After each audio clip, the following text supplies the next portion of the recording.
Greetings, everyone. Welcome to COS Today. I hope you all like that intro. That's a new intro that we've put together. Ken just finished that today. So I really thought that was good, Ken. Very good. Thank you very much for doing that. Oh, you're welcome. Well, Dale Parrish, I'm your host, along with my co-host, Mr. Ken Kashuba, State Communications Coordinator here in the state of Indiana for Convention of States. So, Ken, we've got quite a program lined up for tonight. I think we've got some interesting topics going to be that we're going to get into, and we'll be getting into our very first segment here very, very soon. But just to remind everybody, COS Today, we're saving the country with Convention of States. That's what we're trying to accomplish, everyone. So that's why we're here. And let's just start off with a little reminder here from Maringo Mike, okay? In the program, please be sure and hit the like and subscribe buttons along with the notifications bell so you'll always know when we go live. We appreciate your support and hope you'll join us on our mission to use the Constitution to save the Constitution. Now, back to the program. Oh, I'll tell you, that Maringo Mike, he is always got something to say, doesn't he? Yeah, he's energetic and ready to go. I wish I had his energy all the time. Well, he's a lot younger than the both of us, Dale. So I guess he is. How old would Maringo Mike be right now? Would you guess?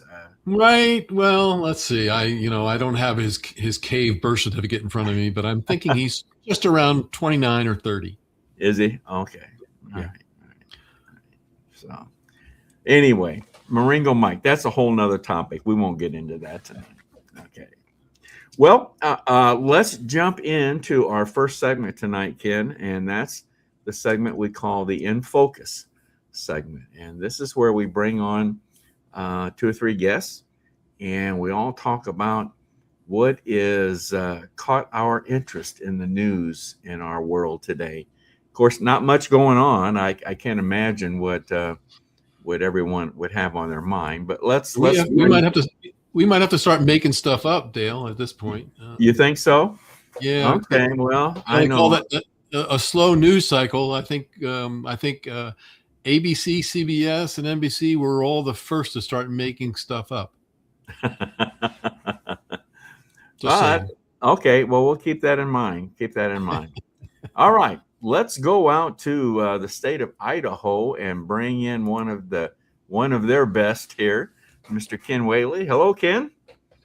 How are you gentlemen today? Good. Doing well. By the way, Ken, you got to add CNN to that list as well. Definitely. Yeah, that's for sure. Yeah. Just jumping in there on that. They might have been first, Ken. So, they might have been first. I think the rest were models, Well, let's bring on a young lady to keep us honest here, Miss Debbie Stewart.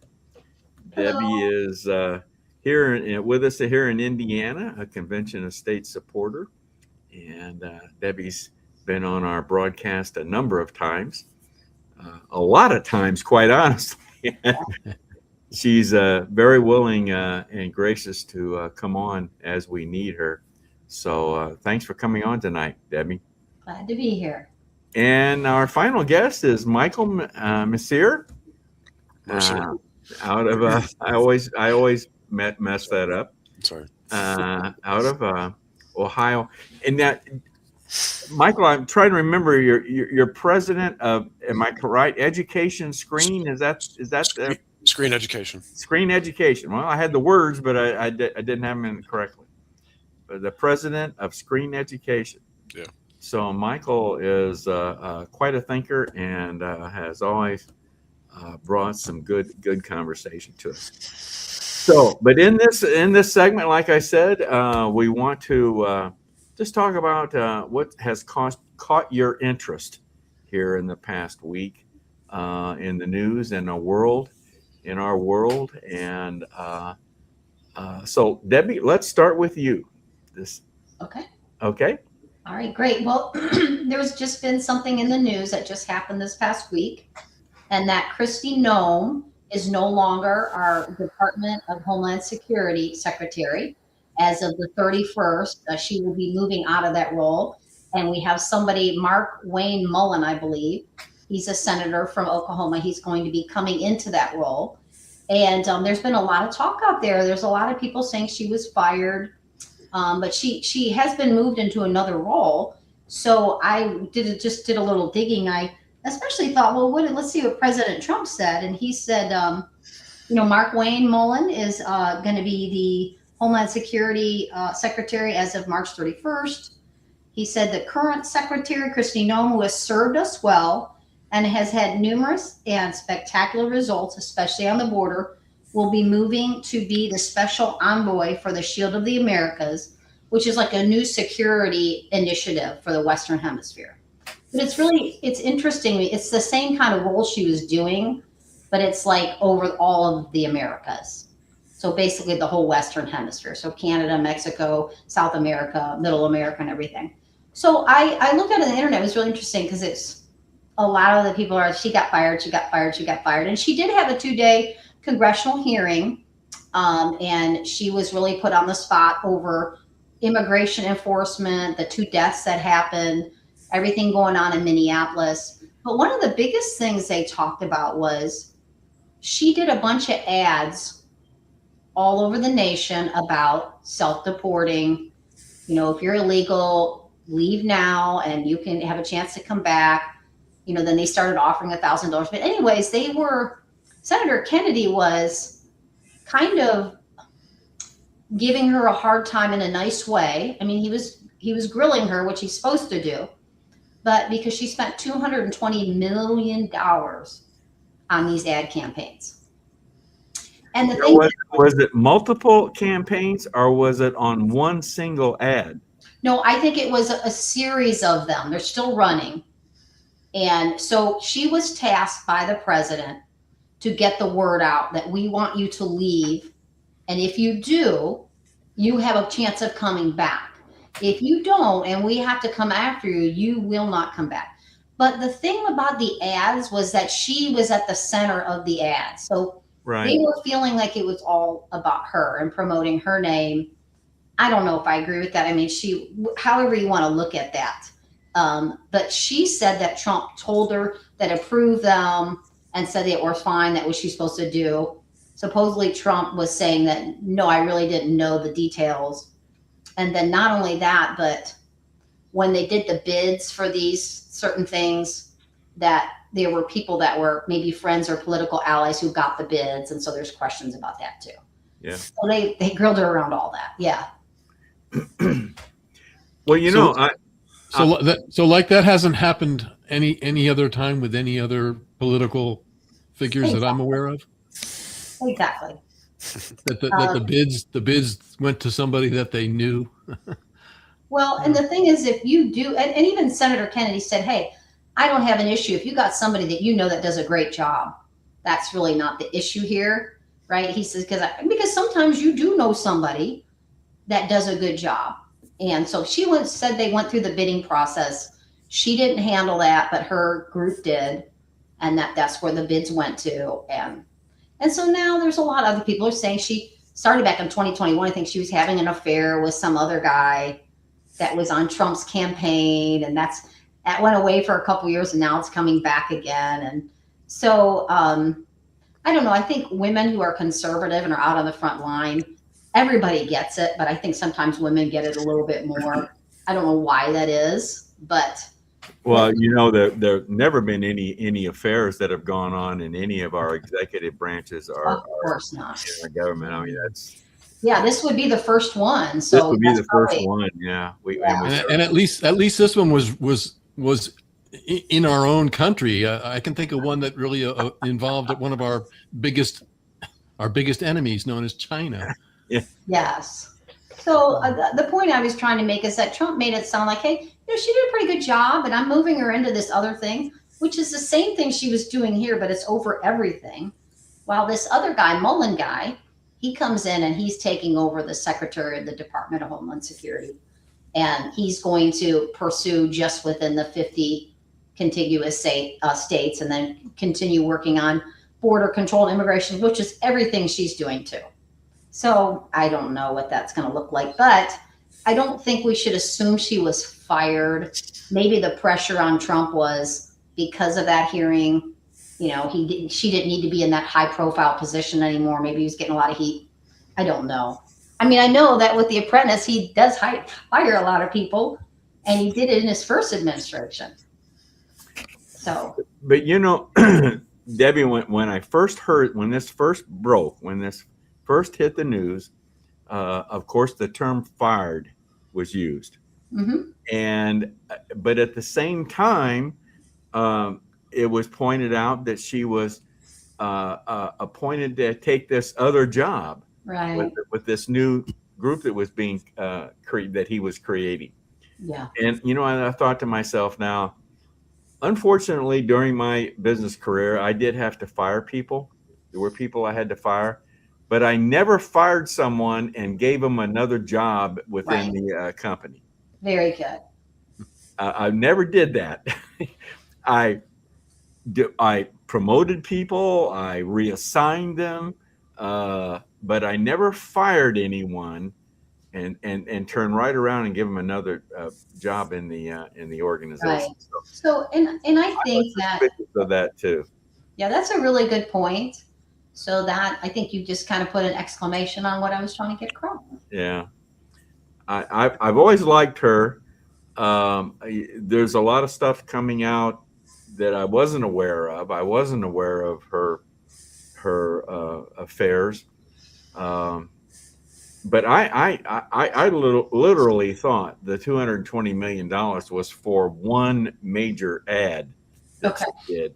And Maybe it was, but I got the feeling like she was given that to get the message out, whether it was one or two or three or whatever. But yeah, it could Yeah. be. I She do doesn't think it do was a that. series. What's it was that? a series, Michael. I do think it was a series, yeah. Because I heard an interview yesterday that she had done. I don't know if this was before she was fired or changed positions, but she talked about how it was a series of ads Yeah. that she was in. Yeah. And I think as far as this affair goes, she's denied it. Her husband was right there with her, you know, when they were accusing her. And then the guy that, you know, I forget his name, that they Corey were, Lewandowski. yeah, he's denied it. And so, you know, her and her husband seem to have a pretty good family ties and everything. So, I mean, that will go on forever in politics, where people will accuse people of having affairs. And, I noticed we had this conference and they were holding hands. And I'm like, okay, how many witnesses said that? And so, Michael, who did you say the guy was that she was having the Corey affair? Lewandowski. Lewandowski, that's the name. Yeah, that's what the name I heard too. yeah, because he was on Trump's campaign, wasn't he? Yeah. The first. I don't know if he's on other ones, but I remember him from the first campaign. Yeah, Okay. yeah. Yeah. The way I see it, and I know you can't compare the amount of money. Obviously, the amount of money that was spent it comes into question, and I'm sure at this point she probably way overspent on it. But when I look at that ad, she looks pretty good on a horse, and I don't. And when I compare that to the other ad that I've seen recently, which I take high offense to, where the only thing that's ever said is the F-bomb, Trump. And about 6 or 7 of them, that's all they say. When I look at the difference between the two ads, I'd give her the star anytime. I don't know. Yeah. Well, I hope she does a good job. Personally, I think she's done a great job. I just hope she has good luck in her new assignment. I really like her. I really feel like she got caught up in a scramble that there was no way out with that because of her so much visibility over ICE and what was happening in Minneapolis. And then you have the 2 people got shot. You know, how do you handle that? All right. Thank you, Debbie. Michael, what's on your mind, bud? Well, I in light of the this new war that we're engaged in, I had last June when we bombed Iran, their nuclear facilities, I did a little bit of research on the history of our relationship with Iran, and so I decided to dig into that again to sort of remind myself, of that history. And it's just, to me, people, how everyone talks about how the Iranians hate us and the chant "Death to America" and all this stuff. But when you look at the history, they had the U.S. We had, my understanding is from what I've researched, we had pretty good relations with Iran.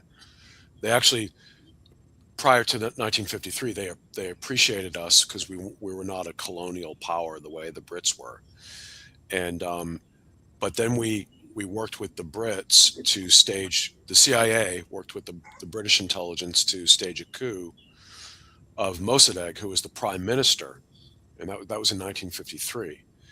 So we staged a coup and threw him out of power and brought in the Shah, and he was a very oppressive ruler. But the reason, from what I read, the reason we did this is, well, on the British side, they were frustrated that Mossadegh was nationalizing the oil industry there, and the Brits had a lot of control over it through British Petroleum, I believe. So the Brits were making a lot of money, and they didn't want to lose out on that. So their motivation for this coup was to install a leader that would continue to let them produce the oil and sell it, so they can make money. On the U.S. side, my understanding is before this coup, we weren't really getting much oil from Iran, if we're getting it at all. But we were concerned that the Soviets could come in and start to influence what was going on there. So that's why we were, involved in the coup. But the fact is, we overthrew their democratically elected leader, installed a dictator. So that's one of the reasons they don't like us. And then what happened with you might recall the hostage crisis of 1979, right? Where the college students, where they stormed the embassy and they took 66 hostages. Yeah, I remember that very well. Yeah. Held them for 444 400 and some days. Yeah. Yeah. So the reason they did that is the Iranian people were so sick of being oppressed by the Shah that they staged a coup. They overthrew the Shah, and he left the country. And that's when the Ayatollah came in as the new leader in Iran. But when the Shah left the country, Carter allowed him to come to the U.S. for cancer treatment.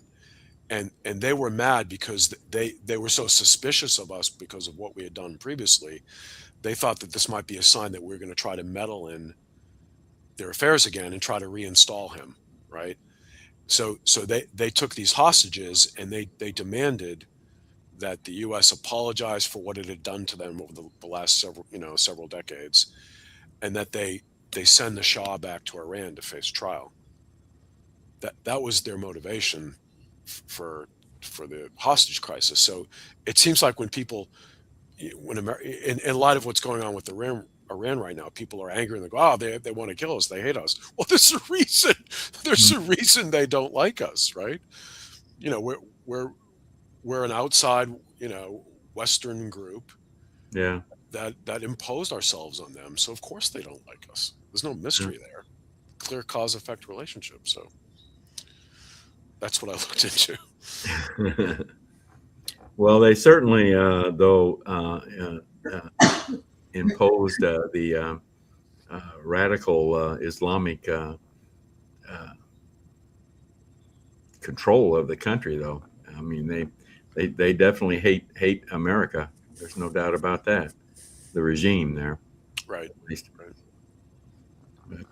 okay. Well, I don't know. I don't know how this is going to turn out. I hope it turns out good, and I hope it is quick. I hope this is not a drawn out thing. Yeah. Let me ask a question. What does everybody think? How close do you think Iran was to being able to reach New York City with the missile? How close were they? Well, I'm a little confused on this point, Ken, because the Operation Midnight Hammer was supposed to have destroyed their capability. Okay, but now I hear Trump saying that had we not gone in and and do what we're doing now, that they were within weeks of having a bomb. And From what I understand, there was. how can that be? We hit that one big center. But from what I understand, and again, maybe none of this is confirmed yet, but I understand that there was that they had additional stored elsewhere, and I wouldn't put that by them. So I guess that was my question. You know, again, I'm not going strictly on what Trump is saying at this point, but it makes you wonder. Really, I know that they were probably really close to being able to do a lot more damage in Israel, but from what I understand, they were really pretty close to being able to reach the United States with something. I don't know. Just throwing that out there. I mean, if so, in other words, I guess my question is, if we didn't hit them now, what would we be facing? Would we be facing something that would be 10 times harder to solve? I don't know. It's complicated. I understand. I just kind of threw that out there to see what if anybody else had any other opinions on it. Yeah.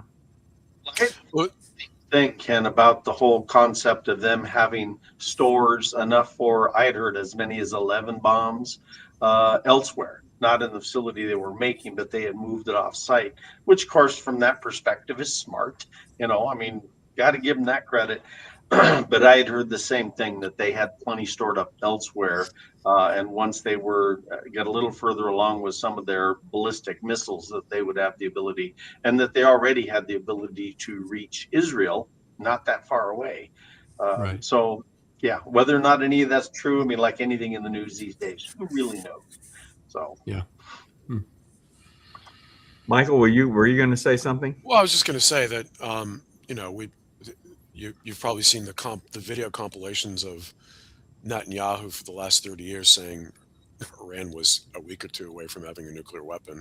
I mean, to me, it's just absurd. We've been given no proof or evidence of that, so it's just Israel's claim. And if they were able to develop a nuclear weapon, it would be suicide. I wouldn't fear that they would shoot a nuke off. They'd get killed. I can't. Yeah. But anyway, who knows? All right. Thank you, Mike. Ken? Mr. I like that topic. I wanted to touch on something I'd read in the news 2 days ago or something along those lines. It's still kind of making some headlines regarding a news story about a Southwest airline flight going from Nashville to Fort Lauderdale, and it was actually diverted with apparently after a passenger caused some kind of a security scare. Now, first thought, yeah, okay, what else is new? Somebody ranting about something, whatever it might be. And apparently it was later claimed that there was no credible threat. But apparently, like you say, it was enough to cause a diversion of the plane, land in Atlanta versus continuing on to Texas, or into Fort Lauderdale, rather. I'm sorry. But according to the reports based on this news story, apparently this passenger started praying out loud in a, quote, foreign language. And it apparently some kind of an alarm set on his phone or iPad, whatever it might have been, that coincided with a Ramadan prayer time. And so apparently everybody else on the plane got real uneasy, as if something was about to happen. Now, that aside, they landed, no issues. The guy's been let go, no security threat really. But what it got me thinking about was how, a few years ago, maybe there wouldn't have been the type of response on a plane as we're seeing these days on airlines, whether it be a lady ranting and walking up and down the aisleways, or somebody simply doing a prayer in a, quote, foreign language. Could only guess what that language was, but they don't state, so I just kind of let it go at that. But when you think about it, we can go all the way back to the shoe bomber attempt on the American Airlines flight. That he tried to carry it out. Obviously, it didn't work, but it was an Islamist extremist, as they termed it, tied to Al Qaeda. And of course, you know, basically there's just a lot of people getting really uneasy about anything having to do with flights, for lack of a better way to put it.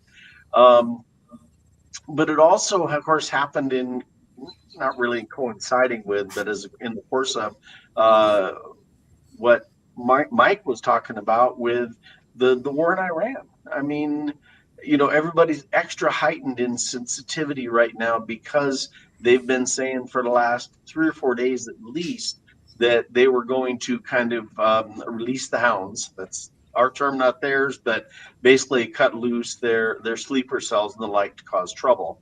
And of course, even in New York yesterday, 2 youngsters went up from Philadelphia. I think it was Philadelphia they were out of, with homemade devices, tried to blow up an anti-Muslim rally in front of the mayor's house, tried to blow these guys up. I mean, just all sorts of things going on that way.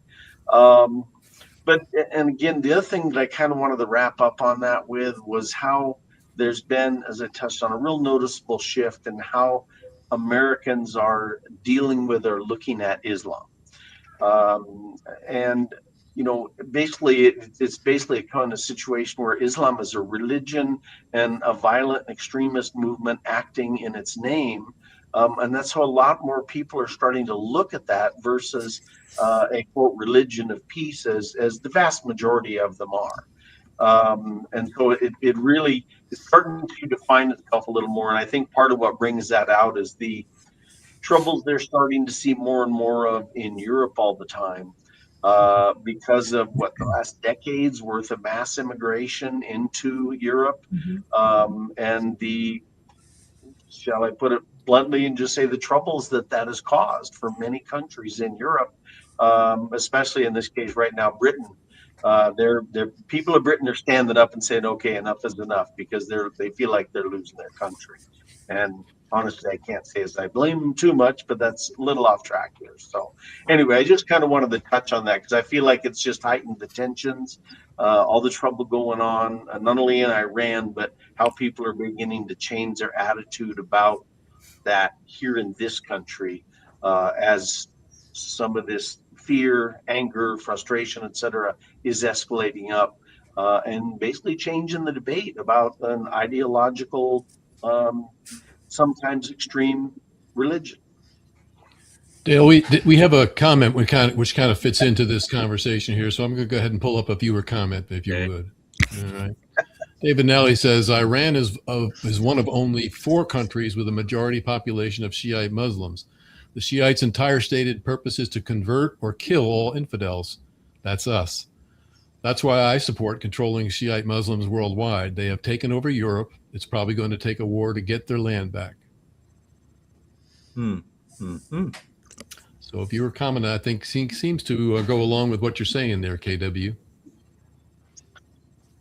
And that's kind of been coming for a while. I think people are starting to realize, you know, well, yeah, I could go off on that for a while. Just take myself back under control before I get in trouble. Ken, the 1 or 2 guys that were arrested in New York that had the what were they, IEDs, or they were homemade bombs or something, that was at a anti-Islam protest? Is that what it was? Anti-Muslim. It was anti-Muslim, to my understanding, because they were in front of Mayor Mamdani's residence as a mayor. Apparently, neither he nor his wife were there at the time, but there was a group that were basically, they did something really crazy. I didn't see this about it, but I heard later that they had they started a pig roast, which of course Muslims, you know, that's not an acceptable thing. I mean, they did some pretty rotten stuff as far as I was concerned. But these kids that apparently, well, 2 kids, I don't even know how old they are. I shouldn't say kids. They looked younger. Everybody looked younger. They were 18 and 19. 18 and 19. Oh, okay. So they were kids. They were even still teens. Okay. And I wasn't certain about that.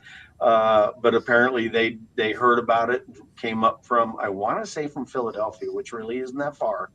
And had made homemade devices, and they actually threw them. They have a real good video of one guy jumping over some guy, a reporter, I thought, throwing one, then turning and running away.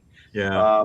They didn't go off, thank goodness. But it's still, when it comes down like that, they said they wanted to cause more damage than the Boston Bombers did, and the 3 people dead was not enough, I believe, was how the term went. Not a direct quote, but still, that's pretty rough. Do you think these are terror cells? Do you think this is an example of a terror cell? Personally, no. I think these were just extremists that and who knows?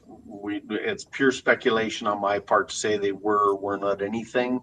But I would have to believe a quote terror cell is going to be much more organized and much more capable of causing damage than. That would seem to me too. Do you think the media is hyping this terror cell concept too much? Do you think that?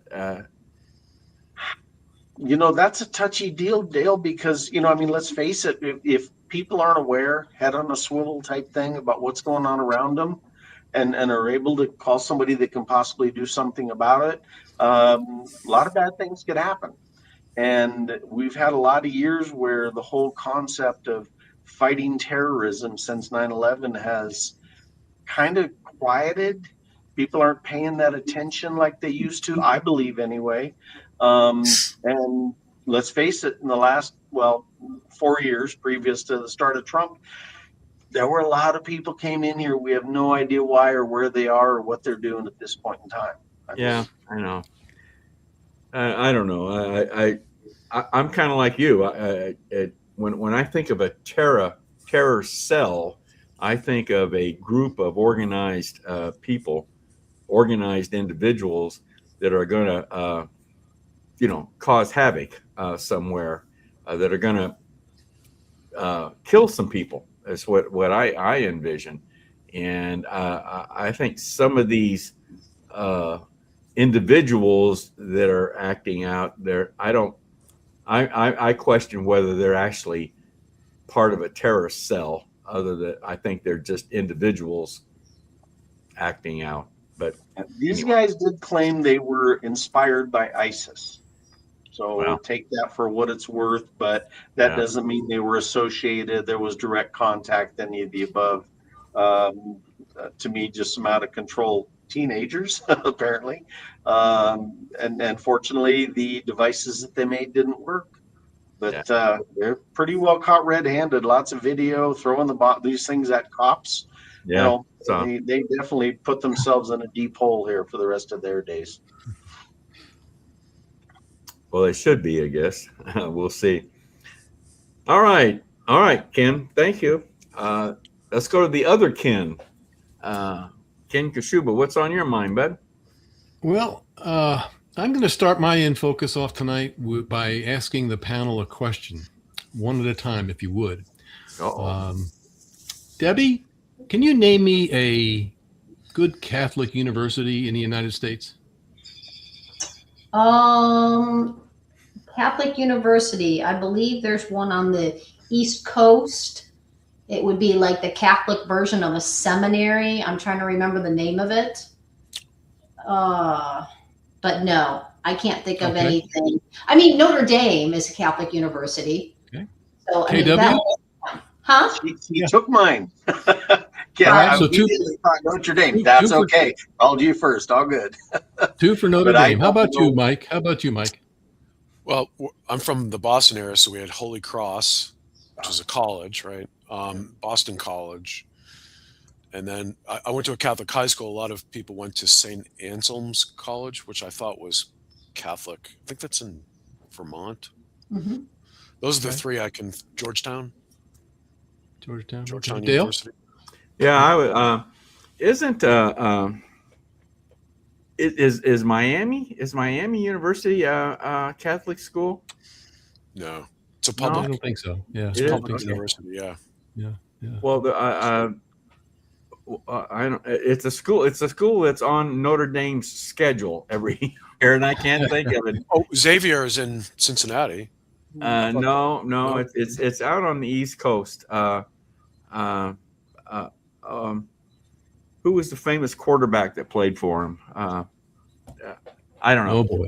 Oh, I boy. can't think of Notre Dame was the first one that came to my mind, Ken. Okay, well, the ding, ding, ding, ding, ding. Notre Dame is the correct answer here in focus tonight, and it's basically because I am now personally experiencing an issue which involves Notre Dame. Let me preface it all by saying that most people know, if you don't know at this point, I am a videographer. I have a freelance business in videography. I was hired by a group called the Claire Booth Luce Center for Conservative Women. So let me tell you a little about what the Center for Conservative Women's purpose is. It specializes in the conservative outreach, education, and mentorship of young women for the purpose of forming strong conservative leaders. Sound like a pretty good, does it sound like a pretty good organization? It's a nonprofit. That's their purpose. So I was hired to film an event there, a keynote event there, which is supposed to take place next week. I got a text today from one of the coordinators that I'm working with from the nonprofit, telling me that right now Notre Dame is trying to block the speaker who's supposed to speak there at the university. Her name is Liz Wheeler. Now let me read you a little bit about Liz Wheeler. Liz started her career in 2013 at 24 as the youngest commissioner of the Board of Zoning for her hometown. While working there, she collaborated with other young conservatives and co-authored and published Young Conservative and Why. Why It's Smart to Be Like Us. That was her book. The book became famous and ranked second on Amazon's Civics Books list, okay? Liz became a social media manager in the military placement service, the Recruit Military Program, which places military veterans into suitable jobs. She became a freelance expert and counselor in advertising, digital marketing, and social media. She possesses several skills like public speaking, leadership, and program management. She served as the host of the primetime talk show Tipping Point it was called Tipping Point with Liz Wheeler, featured on One America News Network on October 26, 2015. She also was she spoke at the CPAC in 2018, and Politico magazine titled her the Titan of conservative media, along with Ben Shapiro, Sean Hannity, Laura Ingraham, Tucker Carlson, Mark Levin, and Dana Loesch. In the political profile, Liz said that she preferred a career in a political media because we are at a point where we're replacing God with the government. So instead of in arguing theology and family, we are looking at the government and politics for the answers. So what I'm experiencing at this point, and again, this is not, it hasn't been concluded. It hasn't been totally blocked. I don't know whether I'll be carrying out the covering this keynote or whether it'll be canceled. But my problem is with free speech. And at a Catholic university with the prestige of Notre Dame, I ask you, are we really in trouble with our universities? That's my focus tonight.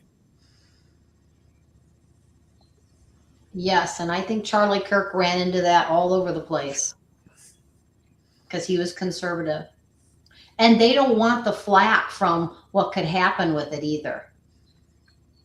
You know, that if they do come there and they speak and there's a fallout, there's a lot of stuff that can be you could speak about it or say about it that could either be rumors or false or whatever. So I think a lot of universities are just pushing back on all that. I just find it very odd that you have a Catholic university, and not that it's just Catholic. I mean, just the universities in general. We all know that, you know, that some of the private colleges, what have you, they all have their own policies and ways of doing things. But my word, I mean, I know we are looking at turning point as far as, you know, progressing or moving forward with the idea of having civil debates. And I thought Charlie was one of those persons who did it with such with such professionalism and in such a way that was not he was not throwing out, terms that were offensive. He was involved with direct debate in a very pleasant way, and basically he professed truth as a way to win the debates. And everything I saw in video, he did a pretty good job of winning those debates. But I just find it, here's a person that, again, and the organization that is behind this is looking to promote and teach women. Again, we're back to women again, to teach women how to become strong leaders. And because they're conservatives, they're shut out of the university. I mean, it's, and I can give you an update on this. If it turns out they block this lady from speaking, I think it's a black eye in Notre Dame's eye. But again, they're probably too big they can probably patch that black eye up pretty quick. But I just, this is the first time I've run into it where it's actually directly affecting me in a way. And again, I'm just a minor part of this, but it is affecting me because somebody's free speech is being prohibited. They certainly didn't bring up free speech. When was it Notre Dame that invited Obama to speak at a? Remember that? All the controversy that created. I mean, it really speaks of the fact that, I think we've all become aware of everything from elementaries to high schools, middle schools, on up to our colleges. And I think our colleges obviously were first. But again, I know we've talked about this on many other programs previous, and I know it's been a big stick in my eye for a long time. Our education is just, our universities and our education is so demented right now, and the leadership there is just out of whack. I don't know how we get it back, really. And Ken, I'm curious if I could ask if you think it's because she was a conservative woman or just a conservative that she would have been. Because, I mean, to me, things have gone so far towards women in positions of power that I almost find it hard to believe that would be why, more so than just a conservative person. And I just didn't know if that was something, if there had been other conservative speakers recently at Notre Dame, or. Yeah, the text I had, Ken, seemed to lean towards them trying to block Liz Wheeler particularly. But then when you look at the nonprofit organization that's sponsoring her and putting her at that keynote is a major organization, which their whole goal is to promote and teach women how to be leaders and strong leaders, although conservative strong leaders. So I don't know, put it all together, and the word conservative is in there. But yeah, right now it looks like they're trying to block Liz in particular, who has obviously some notoriety and obviously some fame behind her. Well, and of course, with that notoriety and fame also comes enemies. People that don't like what she has to say. It's very I mean, and we could go off on conspiracy theories all day long about why and who, but maybe somebody there at Notre Dame just flat doesn't like her. Well, and that's, I understand that, Ken, but my point would be then, if that's the case, after Liz speaks, why don't they put on the opposite viewpoint? I mean, that's all I look for. Give us the opportunity. I mean, it's almost like what we look for in the news. Give us the news and let us decide. I mean, I know that's kind of a cliche, but where have I heard that before? Where have I heard that? It's been a long time since that's been the case. Yes. Why not the debate? Why not the debate? I don't get it. I don't get it. So that's all my right. Yes. Debbie's got her hand up. We're about out of time. We're about out of time on this, guys. Go ahead. Okay, but I had a sneaking suspicion. So she has a viewpoint on God. And she says that we're at a place, this is her quote, we're at a point where we're replacing God with government. So instead of debating theology and debating family, we're looking at government and looking to politics for the answers. She also said that she's talked about banning, or she has a viewpoint of a Christian conservative, it sounds like, too. And I've come up against a Christian church who will not let a Christian politician step foot on the grounds of that church, or they would kick our entire homeschool group out. So there's something going on with this right now. and I'm shocked. So Bingo. maybe that has something to do with it too. Interesting. Interesting. Sounds like a good content for a presentation, I would say. Oh boy. Okay, Dale. Let me just volunteer right now because you're going to text me or you're going to email me afterwards. Okay. All right, guys, we're out of time. Boston College was the other university I was trying to think of. Okay. I don't know if they're a Catholic university or not. They are. Yeah. Yeah. Okay. Well, we're out of time on this segment, and I just wanted to mention the Chinese Communist Party and the role that they're playing in what's going on in Iran as well as in this country. I think there's much more going on than we realized. So that's all I'm going to say because we're Maybe save it for next week. Yeah. I want to hear that. It sounds interesting. We'll do that. I'll bring that up next week. Okay. Mike, Ken, Debbie, thank you very much. Ken and Mike, hang on. You both have presentations coming up here very shortly, and we'll start with Ken on his presentation, and then follow up with Mike. So Debbie, you're free to go, kid. Thank you very much. So everyone, stay tuned. We'll be right back with you. Bye. All right, Ken, another great In Focus segment. I'll tell you, I really like doing these segments. They're very interesting. Yep. Yes, very interesting. Well, listen, let's take a little short break here, and John Ackerman is back on his soapbox again. You remember last week he talked about commitment, Yes. and so I think he's still kind of on that topic, but he sent us another one back on his soapbox again. So let's listen to what he has to say here.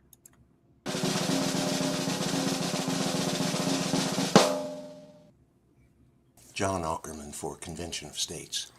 Last time I came on, I talked about commitment, and I used the example of the Apollo moon rocket. When they reached a certain point in the countdown, I heard the man say, "We have launch commit."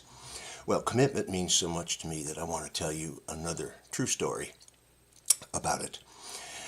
Those of us involved in Convention of States must be committed to the great task of getting 34 states to pass the COS resolution. We're at 20 states right now, so we're getting closer. But I've been involved in this cause for 11 and a half years. How long have you been involved? We've got to be committed to see it all the way through till the convention is actually held and until some amendments get ratified by 3/4 of the states. Well, my little story about commitment goes back a few years. My wife and I were in West Virginia, beautiful state, and as we were driving along, we saw a sign that said $5 Frank. Now, what in the world was that? Well, Frank was a pilot. He had a single-engine Cessna, and for $5, he would take you up on a 10-minute flight over the mountains of West Virginia. Beautiful experience. So I wanted to do it. My wife was not interested, but I went and got in line. Right behind me was a married couple, and so the three of us entered the gate, and we went in, and the married couple got in the back seat. I got in the front seat right next to Frank, the pilot, and he looked at me, and he looked over his shoulder at the couple in the back seat, and he said, "Pretty heavy load here. Don't know if we'll get off the ground or not." Well, that made me feel good. Not. But then he said, "Don't worry, I don't have a whole lot of fuel in the tank, so maybe we'll make it." Well, that sent butterflies in my stomach. Anyway, he went down to the end of the airplane. He drove the airplane down to the end of the runway, turned around, and boy, it looked to me like that runway was 5 miles long. At the end of it was a forest, just a wall of trees, a solid wall of trees. And he stepped on the brake, revved up the engine, and let go of the brake. And we started rolling right toward those trees, faster and faster and faster. Well, somewhere along the line, he said, "Don't worry, I've got a mark painted on the runway, and if we don't have a certain speed by the time I hit that mark, I'm going to shut her down, and I'll take you up one at a time. Okay. So I was pretty nervous. I was a little scared. I saw myself plastered against that wall of trees. And we kept going faster and faster, but no vertical movement. It was all just straight down the runway. Finally, I suppose it was about halfway down, he shouted over the roar of the engine, "Yep, got my speed." At that moment, I knew that I was committed. There was no way I could get out of that airplane and save myself from what looked like certain death. I think I've never been more scared of anything in my whole life. But just before we reached the end of the runway, the plane started some vertical movement. We started to lift off the ground, and I declare we cleared those trees by, I was thinking maybe a foot or two, but we did clear the trees, and it was a beautiful flight over the mountains. But I've never forgotten that, and it's been a number of years. And I've never forgotten that feeling of commitment. Remember what I said in the previous video. It's not a commitment if you can take it back. Well, when Frank shouted, "Yep, got my speed," I was committed. We were going to fly or die. And I submit to you that those of us in Convention of States have got to have the same attitude of commitment. We are going to see this thing through, and we are going to have 34 states to pass the resolution, and we are going to see the convention, and we are going to see some amendments to our Constitution that will help save this country. I'm John Aukerman for Convention of States.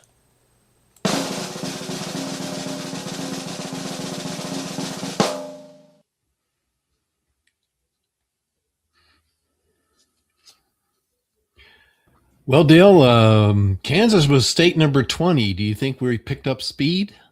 It's not showing up yet. Are we going to clear the trees? I guess that's the answer. You know, Are you clear the committed? trees? I tell you, that was a good message from John. Are you committed? Yeah. I think many of us are in Convention of States, and we're going to see it through. We're going to see it through. Well, Ken, let's move on here to our next segment, I should say. We're going to bring Ken Whaley back on here, and Ken is going to give us another episode in Lessons from Rome. So let's bring Ken back on. Ken, you there? Yes, sir. I'm back. Okay. You're back. Okay. Quick nap, no problem. I hope Mike is. I don't see him in the lobby there anymore. I hope he hasn't left. Anyway. All good. And by the way, I like the idea of $5 Frank. That was. I have a similar story about gliders and being pulled up by another plane and gliding and the like. And don't tell me you did that. Were you did that? Oh, most enjoyable thing I had done. Yeah, I mean, it was actually quite impressive. I was both my wife and I. We weren't married at the time, but we went up and had a wonderful time. Wow! Especially when they opened the canopy at about 4,000 feet, and you're up and down, bouncing around, just. Oh my goodness! Quite an interesting feeling to be up there with no motor, total silence, gliding along, but unless you have that momentum, you don't go up. So there are no brakes on those things. So that's funny. I had a similar. I did a parasail once, and that was with a boat, obviously, pulling you around a lake. But I had to run on the beach area in order to get going fast enough to go. So in John's case, where he's talking about speed, if you don't have enough speed, you end up in the lake being dragged by the boat. So fortunately, I had enough, and I did get up, and it was an enjoyable experience. Well, I did take flying lessons at one point. I actually soloed, but ran out of money, couldn't go, couldn't continue on with them. It was very expensive at the time, but Yeah. yeah, it was quite an experience flying like that. I can't think of the name of the term for it, but it's when you can put yourself in this position or accidentally go in it, but where you lose the wind beneath your wings, and man, you drop, and scared the living daylights out of me. That really did scare me. Anyway, how did we get off on this topic? Sorry. It's all John's I was fault. following up on the topic on that last presentation. That was great. I was caught up in that story. I was seeing myself going down that runway. All right, Ken, give us another lesson from Rome, will you? Absolutely, sir. So last time on the show, I guess it's been a month now, but regardless. So I've talked a lot about civic virtue, about how Rome's citizens gradually moved away from their active participation to sort of a comfortable spectatorship, and about how that disengagement doesn't announce itself. It simply kind of settles in quietly till one day you realize nobody remembers when the disengagement happened. That was basically the gist of the last episode 2. So today I'm going to be touching a little bit on what happens to fill that space that the disengaged citizens leave behind, and I think you'll quickly realize that that's kind of where we're at right now and here in this country. But I don't want to get ahead of myself. I just want to remind viewers, pay close attention here. These lessons that Ken is teaching us, lessons from the fall of Rome, you got to start realizing that they sound familiar as to what's going on in our country, unfortunately. Yeah. But I just want to remind our viewers, stay tuned, keep as you listen to Ken talk, say to yourself, this sounds familiar. Is this going on here? Okay, I'm sorry, Ken. I just want to put that in there. That's okay. That's what it's all about, is that interaction and understanding and helping to understand even. So anyway, the answer that Rome gives us in that sense of the disengaged citizen, to me, is both simple and very unsettling. So to your point about making that correlation, because power fills that space the disengaged citizenry leaves. There's just no way around it. Now, mind you, it's not always corrupt power, not always malicious. Sometimes it's even genuinely well-intentioned. But power, nonetheless, expands naturally into every unguarded corner that those, shall we call them, previously engaged citizens once occupied. And it begins, as a lot of dangerous things do, with something entirely reasonable. So we know that Rome's republic was not naive about crisis. The founders of that republic, I talked on this on the very first episode, lived under kings. I want to say there were 7 of them, about 250 years or so. So they knew about crisis. They knew and understood that emergencies were real, and that there were moments when deliberation, shall we call it, was a luxury, and a luxury that our republic couldn't necessarily afford. So, and you're going to love this, Dale, but so they built in an emergency provision, I had no idea about this, into their constitutional system. And they called it the Office of the Dictator. I read that and just about fell out of my chair. Well, and wait a minute, the Office of the Dictator. But the word then carried a completely different meaning than it does today. The dictator was, in essence, a very temporary magistrate, constitutionally sanctioned. As I said, they wrote it right into their version of their constitution. It was strictly time limited and appointed for a defined crisis. So basically it was power borrowed, used, and then power returned. At least that was the original design. So, and like a lot of things like this, for a time it worked exactly as it was intended. One of the best examples I found that was kind of a pro and con about this, but in 458 BC, there was a Roman farmer.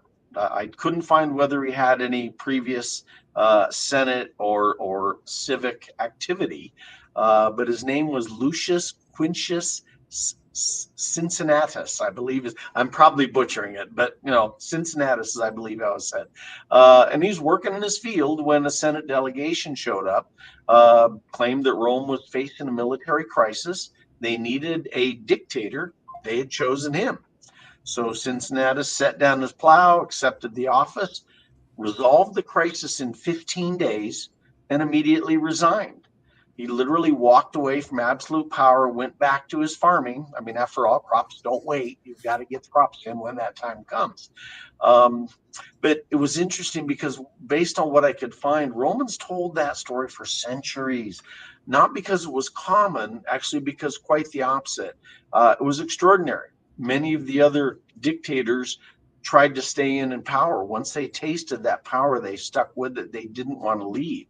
So even then, Romans understood that walking away from power was I could only term it as rarest and most honorable thing a man could do.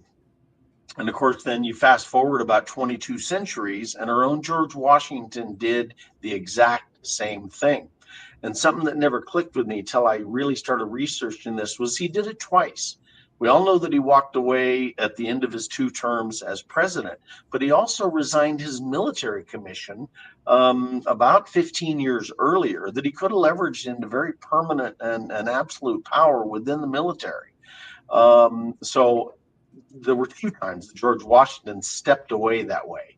And an interesting little side note that I found at one point in time, it seems that King George III, upon hearing of Washington returning to his farm, reportedly said that if he did so, he would be the greatest man in the world.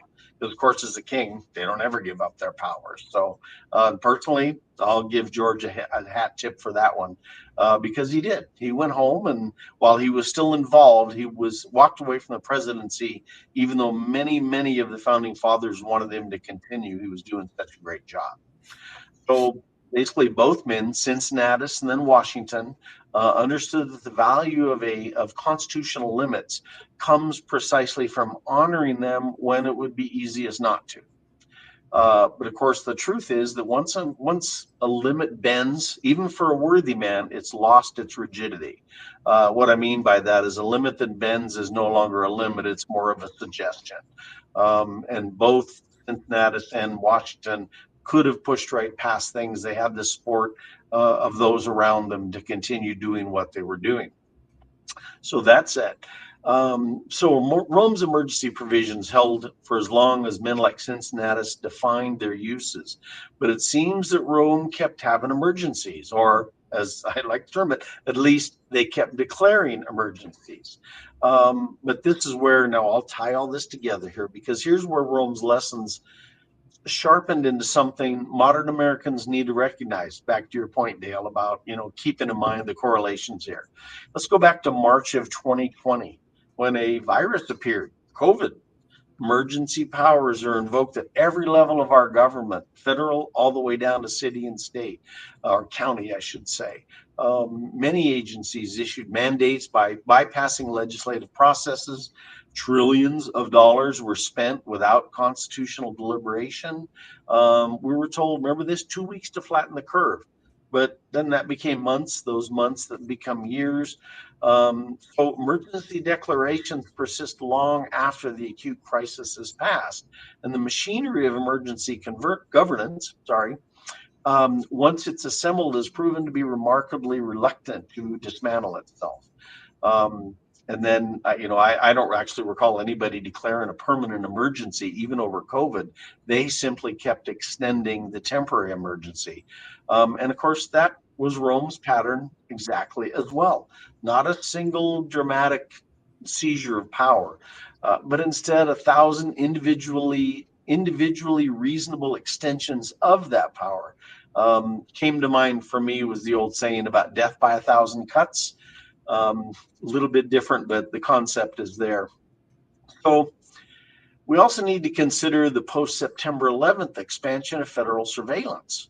The Patriot Act emergency legislation passed in the immediate aftermath of you could only call it a truly genuine national trauma. I mean, it was just a terrible time. But temporary measures, crisis response, and 2 decades later, those authorities remain largely intact to this day. What was basically an exceptional became structural. What was exceptional, I should say, became structural. And even what was temporary became permanent. And we still hear about that all the time, especially when Biden and the Democrats were in power, about trying to get after Trump and using some of the things that were in place from that time to attack his political rival, for lack of a better way to put it that way. So the mechanical reality that Rome teaches us is that emergency governance has a seductive quality that ordinary constitutional governance can't match, because it's faster, it's decisive, and it feels very effective, like, oh, our government's doing something. And I believe that citizens feel the benefit of that bold action. Like I say, oh, they're actually getting something accomplished. But this is a key point. The citizens, whether of Rome or of the current United States, rarely feel the cost of that eroded restraint until that erosion is complete. In other words, you've suddenly run out of your rights. So it can get pretty rough. So disengaged citizens, both Roman then and Americans now, were already well down that path by the time the quote emergency governance became habitual, and consequently they didn't resist. I mean, I know a lot of people pushed back on COVID things, but it wasn't like we marched in the streets and really pushed back hard on it. Many even welcomed it. Yeah, finally they're doing something to protect us. And it's not because either Rome or currently they wanted tyranny, but because they wanted relief. And I wrote this up and kind of went, well, I don't know if I can believe this myself, but relief from the seemingly exhausting business of self-government, meaning let them take care of it, which of course we touched on in the last episode. And of course, the powers that be, which never need to be invited twice, accepted the assignment, stepped boldly in, both in Rome and here in America. And I believe that this is how republics have always crossed a line they can't uncross. Not with a declaration, not with a coup, not with soldiers in the streets. No, instead it's with a series of extensions of the emergency, a chain of exceptions. Might even call it a quiet accumulation of temporary measures that never quite find an expiration date. Again, just like the federal overseeing or surveillance of our country, again, to this day. So by the time Julius Caesar came along and arrived in Rome, now mind you, he had been wandering the world for many, many years, was an exceptional general, did all sorts of amazing things. But by the time he showed up in Rome, that emergency governance wasn't the exception. Actually, it was was no longer the exception to Roman political life. It was the operating assumption. What I found was that Caesar didn't even actually invent the whole concentration of power, but he simply stepped in and inherited a system that had been quietly normalizing it for generations. So he basically just stepped in and took that final little bit of a leap into those accumulated exceptions and became the overly dominant individual that he became in overseeing and running Rome as a true dictator at that point. And sadly, the citizens of Rome, they were already so used to all these things going on. They just said, yeah, well, he's giving us games and doing the things, making sure we're fed. So we're all good. We won't worry about it. So the question that we have here at this point in America is, and what I think Americans should be asking, it's the most personal one too that I think I've asked in the series. In other words, it kind of gets under a little people's skin as I talk to some folks about this. It said if a citizen can't distinguish between a genuine emergency and a manufactured or an extended one, you can look at either one of those, and if they have lost both the habit of scrutiny and the knowledge of what constitutional limits actually require, what safeguards remain?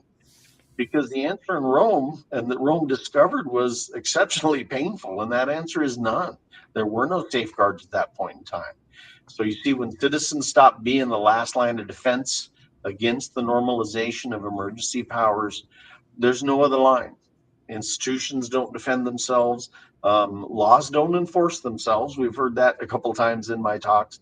And of course, power left unguarded does what power has always done in every republic, in every era of human history. It comes in, it stays, it grows, and it keeps all attempts to pull it back at bay. So what I'm hoping is that those that are listening to this see these parallels to our situation here in America today, because to me, they're very clear cut and very concise and easy to see if you just kind of peel the onion and have a look underneath. So next time we'll be looking at what happens to those institutions themselves, meaning basically governance, for lack of a better way to put it, when emergencies become standard operating procedure and those disengaged citizens have fully stepped back from the arena. Because that's when the guardians stop guarding and start protecting something else entirely. And often by then it's too late to do much of anything about it. So thanks for letting me share today, Dale. Appreciate it. All right. All right. Let's quick review here. Uh-oh. The first lesson is the difference in the justice system. The justice for the common man versus justice for the elites. That was Correct. the first lesson. Okay. Am I correct? The second lesson was the disengagement of the people, letting someone else take care of things. So Yes. Disengagement. So lesson number 3 here today is emergency governance, which comes in to take that vacuum between disengagement of the. Am I saying that right? When the citizens disengage, it creates a vacuum. Yeah. And Okay. power always steps in where there's a vacuum or where they're able to step into. Okay. And basically that's the gist of what all that rambling I just did. Yes, cut to that one. No. I mean, that was good, Ken. That was good, Ken. I do this review because I want us all to remember these lessons, and because they're so good. They're so good. I really enjoy them. Well, I appreciate that. I do. Looking forward to number 4 and beyond. There's that hook again. He keeps doing it. Well, I think there's many lessons to be learned here, and they don't have to be chronological. Well, they won't be chronological. There's all sorts of different time periods involved here. But, Yeah. I mean, Rome lasted 800 plus years, dependent upon how you term it as being the Roman Empire. You add the kings, all the kings onto it, it adds another 250 years. That's what puts it out into the 850 year range, that kind of thing. Did I hear you mention that Julius Caesar, did he come on at about the 250 year point? Did I hear you say that? If I did, I didn't mean to state it that way. I don't know exactly where within the realm, so to speak. I'm sure it wouldn't take long to look up. I think what I was referencing, and actually I saw a special on this on TV maybe 2 weeks ago about Julius Caesar and his history before he became the Caesar, or called himself Caesar. He was actually a very, very powerful and well-respected general all over Europe, North Africa, everywhere that Rome was. He was there fighting battles for them for about 15, 18 years. Well, what was your reference to the 250 year point in your presentation? Do you remember? Oh, well, not right off the top. I can probably find it though. That's okay. That's okay. I just thought, I mean, we're getting ready to celebrate 250 years in this country, and I thought, was there some sort of connection there? He was go ahead, sir. he was appointed a dictator in 49 BC. Okay. And even this guy, Cincinnatus, was in 458 BC. I thought that was the only date or time realm that I touched on here. All right. Okay. But Never mind. I'll have to look it up. Now you got me thinking about that. Yeah, okay. I thought I heard you say something happened at about 250 years. I thought I heard you say that. I don't know. Oh, well, that might have been when I was touching on that. That's the time span of the kings lasted about that long. Maybe that was Before it. Maybe they that was decided it. We had to change something. Yes, that's the only thing that comes to mind because That was it. That was it. And now we're at 250 years, and maybe we're experiencing the change. Huh? Maybe Well, and interestingly, that was the time frame they were led by kings, and then suddenly decided, okay, we've had enough of this. And it's funny because I haven't been able to find much of anything about that transition. In other words, kings don't give up their power. Just okay, yeah, right. let's do this That's not instead. in one day and start something new the next day. Right. They lost the chess game and they gave it up. Yeah. Must have been what it was. Absolutely, yes. So I might have to look into that. Now you get me thinking about that because I never really delved into how that transition took place. But All this one is more about the kind of death by 1,000 cuts approach thing, and how that is basically taken away our civic responsibilities and become disengaged away from self-governance, which our system requires in order for it to work. That's right. That's right. Well, I certainly don't miss the arrows on the grocery store floors. I will tell you that much. I still find them here on occasion. I was going to say there are a few remnants around. Yeah. Oh, yes. All right, let's move on. We got another segment to do here. Ken, thank you very much.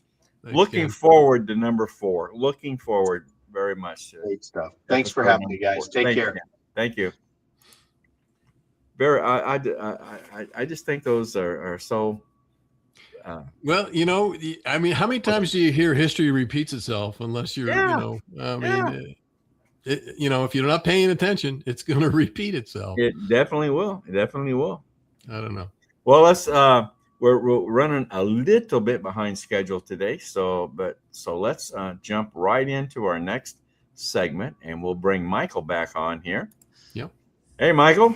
Thought Hey. you had left us there for a while, No, but you just I stepped had away. I had the speaker on so I could hear the conversation. I Did heard ya? you say, I think Mike lost my. I made a cup of coffee too, but I was Did you? listening. Okay. All Yeah, right. I saw you were in the lobby, and then all of a sudden you were gone. So, Yeah. but I figured you had stepped away for something. Yeah. So, anyway, well, Michael, you wanted to call this segment "Our Crisis Among Young Men in This Country," Yeah. and I think this is this is kind of I don't know if it's COS necessarily related, but it's certainly an issue I think that's been going on for some time in this country, the crisis among young men. So, Michael, take it away. I'll let you just take it away. Yeah. I want you to feel free to just dive in, to respond and ask questions or Sure, give your own sure. comments. But this is not an original conversation with me, right? I mean, there's been a lot of dialogue for a long time about this crisis. Crisis has been going on for at a minimum 25 years. It's been going on all through my adult life. That's for sure. Yeah. That's for sure. And it's when you read about it or hear people talk about it or see books about it or podcasts or whatever, people act like it's this big mystery. Like, what's happened to our young men? And that's sort of where I'm coming from with this, because from my perspective, there's no mystery what's causing the problem, right? So that's sort of what I want to address here. I wanted to discuss what I view, based on my experience and my own research, as the cause of the problem. And then, given that cause, propose some ideas that I feel some things that need to be done to address it, to reverse it. Here's the point. So that when we talk about this crisis, it's really what they're saying is that young men are having a problem with like dating and relationships and marriage and all that, right? It's almost like they've dropped out to some extent, right? They're not engaging women. So that's part of the crisis, and apparently women are complaining about this now, right? Another part of the crisis is achievement at school. That's been a problem for a long time. It's been a recognized problem, let me put it that way, for a long time. And then it sort of carries over into the professional workplace, where I know a lot of young men feel marginalized and disempowered, right? With the academics, then, you've probably heard the statistics, like far fewer men are going to college now. Like the male female ratio, it's like 58% female for both undergraduate and graduate schools, but from my perspective, I started college in '84, and I began to see, and I was not politically aware or into social issues at all. So I just began to see things happening in my life, and I wasn't connecting them to like politics, but I started to see some things happening in college. Like women started demeaning men for their hobbies, if it was a traditionally masculine hobby. Like I remember in college, it became this common thing to, if guys were going to play football together, touch football in the fall or go to a game, the women would scoff and say, oh, that's silly male bonding stuff. And they talk about it in a very demeaning way. And I remember having conversations where, women would actually say, like, men, the idea that men go off to war and leave their daughters and wives at home, right, to protect them. They're going off to sacrifice their lives potentially to protect them. That was a form of oppression. Like they're making this potential life sacrifice to control the women, right? Right. I mean, no acknowledgement, like this is a noble thing, right? And a guy's could be sacrificing his life. So that was like the 80s. The other thing I witnessed in the 80s, I was a psychology major. In my senior year in 1988, I took a seminar called Gender and Psychology. And this was for like seniors about to graduate. It was just a reading course. So we'd be given these assignments, things we had to read, and then we'd come in and we'd talk about it for 3 hours. And we had to do a term paper at the end. And I thought this would be a course about the differences and similarities between men and women. We just objectively analyze it. And it turned out it was team taught by 2 women. And the real goal was to explain to us that there was no difference between men and women. And I got into a lot of trouble in that class. It was team taught. And I got into a lot of trouble because we had to do a research paper. So I was doing a research paper looking at the academic research published in psychological journals in the mid to late 1980s, looking at male and female differences in leadership style in the workplace, right? And the research was looking at it saying, like, look, there's a male style and there's a female style. The problem we're having is that we're judging females using the benchmarks for the male style. So we have to be fair and acknowledge there's a female style that's different, right? And judge the females as leaders based upon those criteria, right? So I would bring this into the class, and I was attacked by one of these professors. Like it became bad, so bad that I had to go back to meet the other professor privately to talk about it. And she was concerned. So that's part of it, right? Those are examples from my own experience. Into the 90s, what became clear was that there was a war on masculinity in general, and they were basically trying to destroy traditionally masculine characteristics, healthy masculine characteristics like asserting yourself, protecting people, being independent, being very analytical and less relational, right? Yes, you're less attuned to, say, feelings, but there are benefits too. You're more objective about things and can maybe see strategically what's going on in whatever realm you're looking at, right? You can see it more objectively, say, right?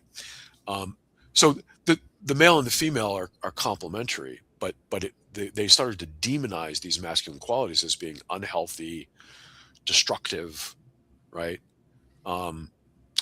Toxic. And they began to systematically attack masculinity in the 90s. And I really awakened to this, if we could fast forward to the mid to late 2000s, when my kids got into the school system. And I started to hear about things and witness things. Like I'd go every year. I'd go and sit in on their classroom for an hour just to see what was going on, and I would witness these things where I thought, geez, it's like they're trying to turn the boys into little girls. Like getting them to focus on their feelings, and there's just inordinate elaboration of the feelings and emotions, and then it was when my son was in fourth and fifth grade. And in fourth grade, he wrote a story, and at the end of the story, the two characters got into a verbal argument, and they had to read the stories to the class. And he read the story to the class. And when he talked about the argument, there was no physical fight or anything, just an argument. The teacher swooned and said, "Oh, that's violent." And it was a verbal argument, And then the next year, fifth grade, they were playing football. Every day they play football at recess, and they got into an argument just about picking teams. There was no physical fight or anything. And the female teachers came out and swarmed them. They took the football, they made them go inside. So they punished them for getting into an argument, picking teams. And they said they weren't allowed to play anymore unless they let the girls play. Just like this random punishment. So I became a little suspicious. It's like something's going on. And I saw one of the teachers one day somewhere. And I said, by the way, I just want to mention this. It seems like I could be wrong, but it seems like there's an agenda to try to feminize the boys. And she smiled and she goes, yeah. She said, we call it a social curriculum. And that's when I realized, like, okay, I'm onto something. This is intentional and systematic, And I met with the principal, and then I met with the superintendent. And the superintendent explained to me that most schools license a curriculum from a university. So the schools of education at different universities create these standardized curricula that they sell, and a school will pay a license fee to use it. They get all the materials and they implement the curriculum. And he said, yeah, so there's an emphasis on socializing the boys, right? Now, what time? What was the time frame you were discovering this? This would have been the late 2000s. Okay, all right. And when he told me this about the curricula, when I got home, I started doing research on it online about it, and lo and behold, I found this book by Christina Hoff Sommers, and it was called "The War Against Boys," and the subtitle was something like "How Misguided Feminist Policies Are Harming Our Young Men," or something like that. And it was written in 2000. So part of the point here is that Christina Hoff Sommers, she was like a sociologist, I think. She recognized this problem in the 90s, maybe earlier, did the research, wrote the book, and published it in 2000. So by 2000, this book came out, and it was already like established that this was an issue, And the reason the book came up is that a lot of the book, she talks about how they develop these curricula, right? And so she said this attack on masculinity in many ways started in the schools of education. She mentioned Gloria Steinem. Gloria wasn't an academic, but in the cultural realm, she was driving this, right? This attack on masculinity, Feminism. Yeah, and then in the academic world, it was a psychologist at Harvard named Carol Gilligan, who was at Harvard School of Education, and she was pushing it in the academic world. And they started writing papers and all this stuff and having conferences, and that's when you started to see, like I don't know if it was like the late 80s or into the 90s, but they started developing these curricula, right? And the goal was to remove masculinity from society because it was so toxic and destructive, And I want to give you one example from the book that Christina gave. She said, if you looked at these curricula, so I experienced this in a way with my kids, right? But she gave an example, like from one of the documents in one of these curricula, that they suggested that teachers have the kids play tag, and how when you play tag, someone's it, right? Right. And the whole idea was you feel bad and left out or excluded when you're it. And that's a bad thing. So after you have the kids play tag, you bring them together and you have the kids talk about how bad it feels to be it, and then get the kids to recreate the game so you don't feel bad being excluded, right? So okay. Right, and when you're it, you're like battling and you're asserting yourself, right? It's competitive. So that's how insidious this was. And you know, I witnessed other things in the workplace that were going on that were sort of similar, basically trying to, you know, get people to accommodate the female style of management and leadership, you know, to accept it, you know. And it wasn't explicitly stated, but I could see from the research I'd done in college on that paper, gender differences in management style, that's what they were doing. They were like, I went through this training. They would come in and they'd say there's this style of leadership, which is objective and directing, telling people what to do and keeping an emotional distance from employees. And then there's the female style, which is more close and relational, and the females aren't directing people. They're working with them in a collaborative way to set direction, right? Now, in this training, they didn't identify them as male and female styles, but from the research I'd done, I realized that's what they were. They were the male and female style. And the whole focus of the training was to sort of elevate the female style and get us to accommodate it and accept it, you know? So this was, you know, and I'm not saying this as, I'm not anti-feminist. You know, I have a daughter and a mother and, you know, an ex-wife, right? A sister. And, and, you know, and my ex-wife, I supported her through a PhD program. I helped her get more education than I have, right? I convinced my sister to go to grad school, and she did, you know. I want my daughter to do really well and have equal opportunities. So the problem, this isn't to say, you know, feminism didn't accomplish good things. It did in terms of equality and opportunities. The problem is third wave feminism in the 90s, the pendulum swung too far. And that's when they started to say, well, what else can we do? You know, because, you know, we're in the workplace now, instead of focusing on maybe just, you know. Do you think that pendulum is still too far? I do, and that's why I think young men are still suffering. The bottom line here is the young men today emerged. So I had the benefit of being an adult and emerging when things were more, say, normal, right? And then I witnessed the change. Young people they've emerged into this environment. That's the normal environment. And basically, when you get to the point where young men are being told that their normal health, what used to be 20 years ago, healthy characteristics of masculinity, being competitive and, you know, doing male things together and being objective and being assertive and independent and analytical. When you start telling them those are bad things and that they're toxic and unhealthy, you're basically taking their human dignity from them. That's really what I feel has gone on. I mean, remember in the Obama administration, these colleges started to have this training. It was sexual consent training, right? So these young guys are arriving at college, right? And they have to go through these seminars before school starts, where they're saying, look, you're so untrustworthy simply because you're a man. We have to teach you, we have to give you these really wide guardrails, you know, and here's how you have to engage with women sexually, you know. And it was like seeking consent at every stage. And basically it's an insidious message that basically tells you you're worthless, you're horrible, right? and that's what these young men are emerging into. So there's no surprise that young men have stopped, you know, pursuing women to the way, you know, the way it used to be. There's no longer a natural flow to this, to male-female relationships. Right. You know? And if they're being kept down academically in an academic environment, made to feel that, you know, their normal, healthy male characteristics, which have real benefits,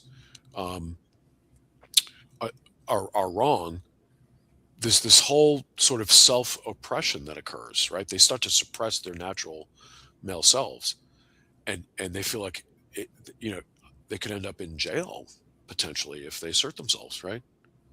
If they act in a normal masculine way. So that's I think it's a terrible problem. And I feel, Dale, you talked about the pendulum swinging back.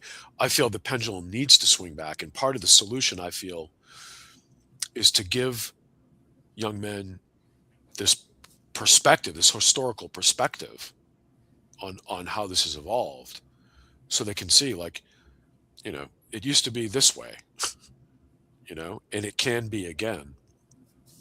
And I feel we have to give them permission to try to affect change, to start to reassert themselves and Mm.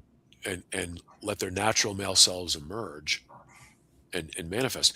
Part of the other thing I want to mention is part of the problem is this has created sort of a vacuum, right? Like young men don't know what to do. And what we've seen is these people come in, they've sort of swept in to fill this vacuum with models of masculinity. So as a young man, they're seeing like these models being pushed on them that they can follow, right? I was just thinking about that.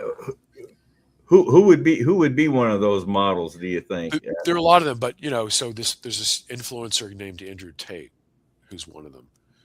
He's he pushes he creates these online communities, and there's an in-person component to it too, but he has this model of masculinity that's basically Darwinian. It basically, there's nothing about love or connecting with women or anything. It basically says, to win a woman, you have to be as successful as you possibly can in terms of material wealth and possessions, and so you have to build yourself up in that way to attract the best, which is like the most attractive woman. Yeah. Right? Yeah. And it's a very toxic model. You've got, I feel, this is debatable, but my opinion, I feel Jordan Peterson, he's given what I feel is like a character light prescription. I don't feel that Jordan Peterson really directly addresses this issue, and I feel like he should, because he's a psychologist himself. But I feel like he's basically telling people how to cope with minimal change. You get the Proud Boys, which I feel they push sort of an adolescent style of masculinity. It's sort of a parody of the adolescent boy. I remember this because my son, when he was in high school, he mentioned it to me, and they had like this, at the time they had like this list of 31 principles or something, and one of them was, to be a man, you have to get into a bar fight. Oh, really? Stuff like that. So, and then I mentioned this to you, Dale, too. I feel that this, the evangelical, biblical Christian view, that prescription is basically the man has to be the leader and has to dominate. The woman has to be subordinated to him, and it's another example of that, which is fine if that's your natural view, right? But it's being pushed on people, and that's part of the problem. That what young men are seeing is these external models being pushed on them, and so they're basically being invited or told they should sort of live up to someone else's standard, right? Michael? Yeah. I caught onto one word you said there, which I think leads me to talk about just another whole segment of that, which I believe goes back and goes back probably to the time when really we started seeing the need, and in some cases it was more of a want for the two people working, family heads. Do you see the lack of a male role model in the family situation to have really contributed greatly to that vacuum? I mean, when you say we got to a point where I mean, it's great to have, again, a female working in the house, and that was all, it was all part of readjusting to the economy, I guess, so to speak, to have the need for two, for parents to be both working. But I do see, and again, you could probably go back, and if you just took a look at some of the things that in the Obama administration, particularly with the black segment of society, where the black man was pushed out of the family a long time ago. It was so the male role model disappeared in a lot of situations, and we've really got this fragmented view of what a family is today. And I think that contributes greatly to what you're talking about. Well, I think it could to some extent. I want to be clear. I'm not my feeling is I'm not saying that both the traditional family view is wrong, right? And I'm not saying that the two couples, both the man and woman working, is wrong, right? My feeling is people should be free to choose. They shouldn't have. In other words, one of the benefits of feminism is that it has liberated women, but it's also liberated men in a way. So right, so men can assume if they want to, if a couple decides, look, the female can make a lot of money and the guy, he's a novelist or something, and he wants to stay at home and take care of the kids and write his novels when he has the time, right? Why should that be prevented? I feel like the couple should decide themselves, right? So I feel like there's an opportunity to sort of separate masculine personality characteristics or qualities, to separate that from roles that are played within a marriage or a family, and to separate that from responsibilities. Well, So, and I agree with you. I agree with you. I guess what I'm saying too is no matter how that works out, the male at home should still be the male role model for the sons in the house, not the teachers at school. well, yeah, I would agree with that. Yeah, I mean, you'd want your own, father to be the role model, the dominant Yeah, role model. yeah. I mean, I would agree with that. But I mean, with your comment, I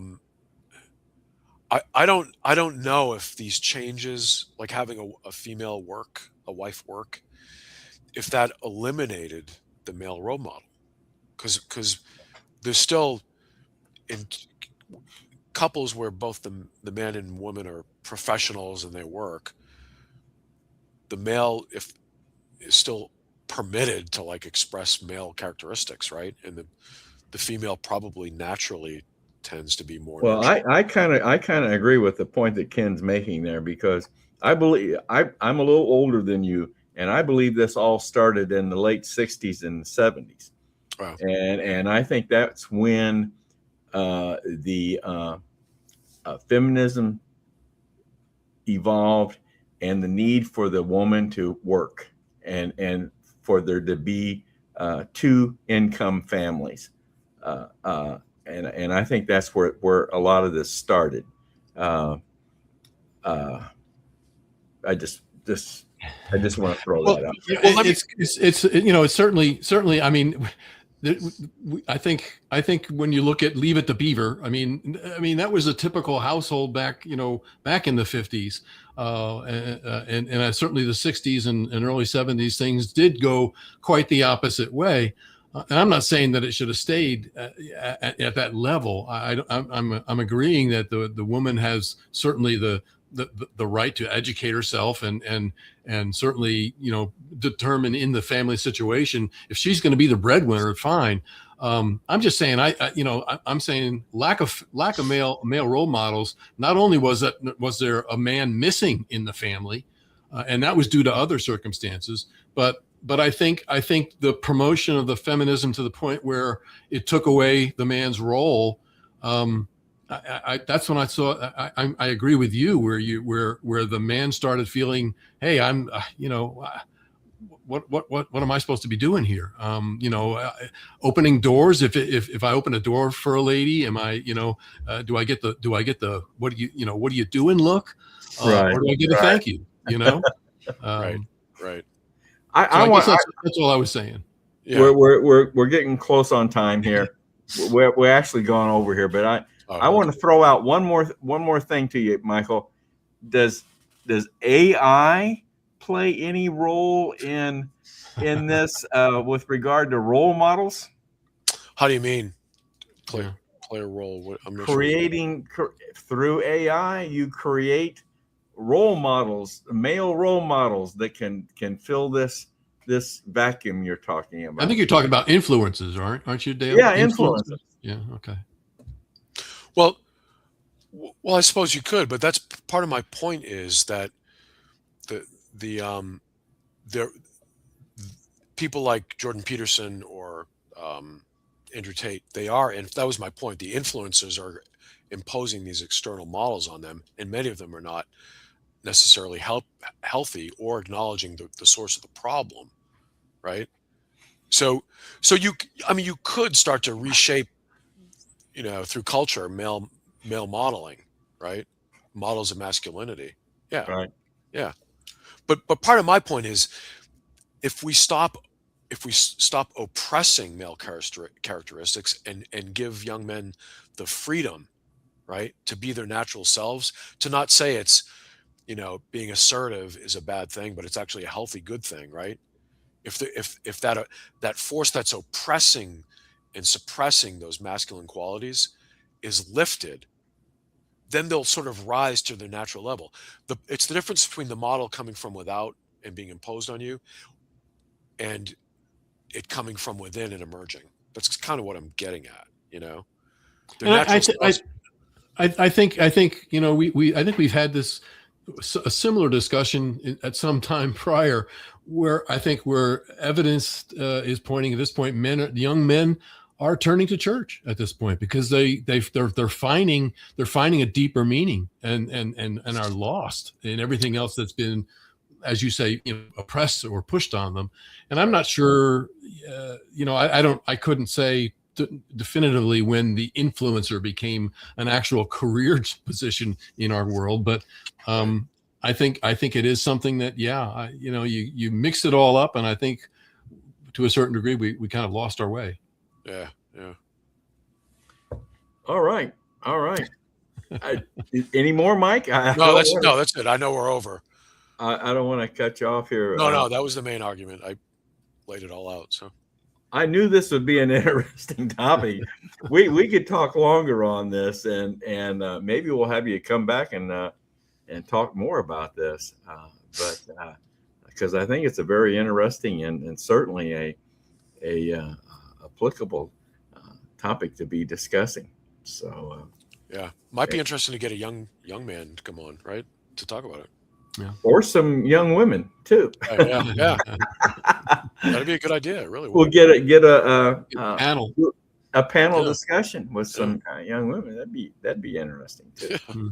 That'll get us pulled off of YouTube probably for sure. Michael, thank you very much for bringing this to us tonight. Thank you very much. It's been very, very enjoyable. And likewise. Thank you. I hope and I hope to see you back again. Yeah, thanks. Thank you very much, Mike. Thanks, Mike. Okay. Good discussion, Ken. Good discussion.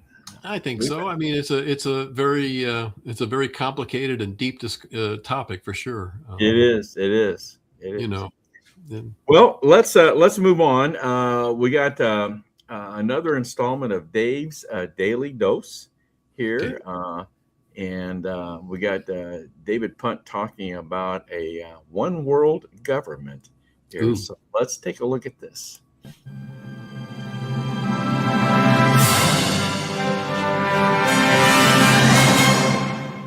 Okay. We all saw the big speech this week. At least many of us watched the whole thing. Surprisingly to me, some thought the speech was long and boring. I'll go along with long. Boring? Not to me. But the burning question in my mind is, why did so many Democrats sit down so many times? Obviously, times that everyone, no matter how much you despise the president, wouldn't sit. Don't they know how that looks? There's a midterm election coming up, Aren't they concerned about the image of it all? This is Dave's Daily Dose on RockandRollRadio.com. I'm David Allen Punt. Oregon Representative Janelle Bynum tried to thread the needle when she talked to C-SPAN after Donald Trump's speech. She said it was easy to understand the what part of the statement, that standing up for American citizens was the easy part. But Bynum said it's always about how do we bring our country together and support everybody. Bynum added that she detected a thinly veiled racist statement about immigrants, and that's what she objected to. Racism? Immigrants? Not illegal immigrants? Immigrant aliens? Rich Lowry at National Review suggested that Bynum and other Democrats have this deeply held belief that it just simply shouldn't be that some people get to live here in the lap of luxury and others can't. And somehow, according to Lowry's analysis, that a whole bunch of Democrats don't care that the laws were written by previous Congresses. They're still just not right. Everybody should get to live here. After all, we're all citizens of the world, aren't we? Aren't we all God's children? He may be right that there are lots of voters and lots of Democrats and maybe even lots of independents who feel that way, that they just can't stand the notion that someone would be tossed out of a country just because they broke a little teeny tiny law with a civil penalty, deportation. Do these people live in gated communities? Are there fences of any kind on their property? Do they really want to follow European countries down the dark path of no borders? Oregon's Janelle sincerely doesn't get the idea that if we have no borders, we have no country. And it has nothing to do with race. I heard a minister friend of mine talk to me last night about federal police forces in Minneapolis rounding up brown people. On the surface, a racist act. Is that a coincidence that they're brown? Or more important, that they broke our law to get here? Perhaps someday we'll have a one-world government where everybody will be welcomed with open arms. We're not there yet. I'm David Allen Punt.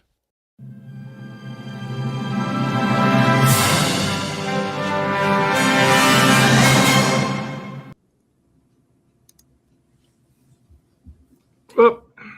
Wrong one. There you go. Rather large. That's okay. Yeah. Yeah. Well, another good one from David.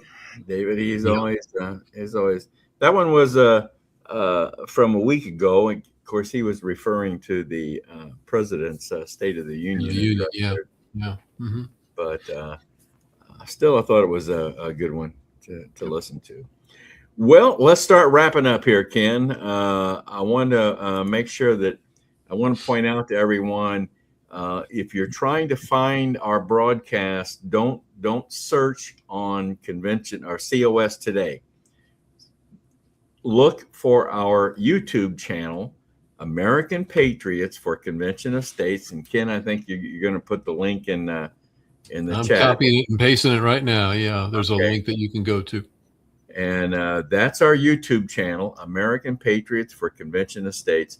And there you will find not only the current broadcast, but any past broadcasts that you would like to look at. So YouTube channel, American Patriots for Convention of States. That's where to find us. If you have any comments or questions about today's broadcast, drop us an email at raiseyourvoicecos@gmail.com. That's raiseyourvoicecos@gmail.com. Ken, any other, before we close out here, any other comments from viewers that you want to throw up? Well, we had a few that kind of go back over different topics that we were talking about tonight. We find one here that's interesting from David Nally again. He says that universities were infiltrated by German socialists after World War II. Socialism has been handed down ever since. And he said Andrew Breitbart wrote a great book about that subject before he passed. Yeah. So maybe that would be a book to recommend for people who want to look at our universities and how they got out of control. Okay. Let's see what else. We had a few others that were, like I said, based on different segments that we covered tonight. But let's see. Let me see if there's anything else that we had here. David was quite active tonight, so I'll go ahead and show one more that he had on here. He said, I was the operations supervisor at the VA hospital in Louisville. I think this goes back to Debbie's segment in Louisville for 35 years. I had a lot of work that I contracted out. I would write the specs on the job, but the letting of the contract was done by a contracting officer. That office ensured all business was handled legally. I'm not sure if executive branch is held to the same process. Yeah. I don't know. Yeah. I don't know. Like I said, they were a little disjointed in what segment they were talking about here, but those were just that's it for the most part. Okay. All right. Okay. Well, thank you everyone for tuning in tonight. I hope you enjoyed our program. I think we had another good broadcast for you tonight. And now next week, we'll again have another In Focus segment, but we're going to introduce a new segment called the COS Perspective. And we're going to be talking about the national debt. And we'll get into that more next week. And that'll be a new segment, the COS Perspective. So if you're interested, please check us out for next Monday evening at 7 p.m. So anything else, Ken, that we need to mention? Okay. No? No. You mentioned the debt, and that got me depressed. So Yeah. Sorry about that. I wanted to end on a happy note, Dale. Okay. Let's bring on Marengo Mike and let him close us out then. That'll make us happy. Marengo Mike here with a reminder of the importance of this year as we continue to grow the grassroots army of volunteers and the mission of using the Constitution to fix the ills of our government. Use the QR code if you haven't signed the petition and consider using your talents to become an active volunteer. Thank you and God bless.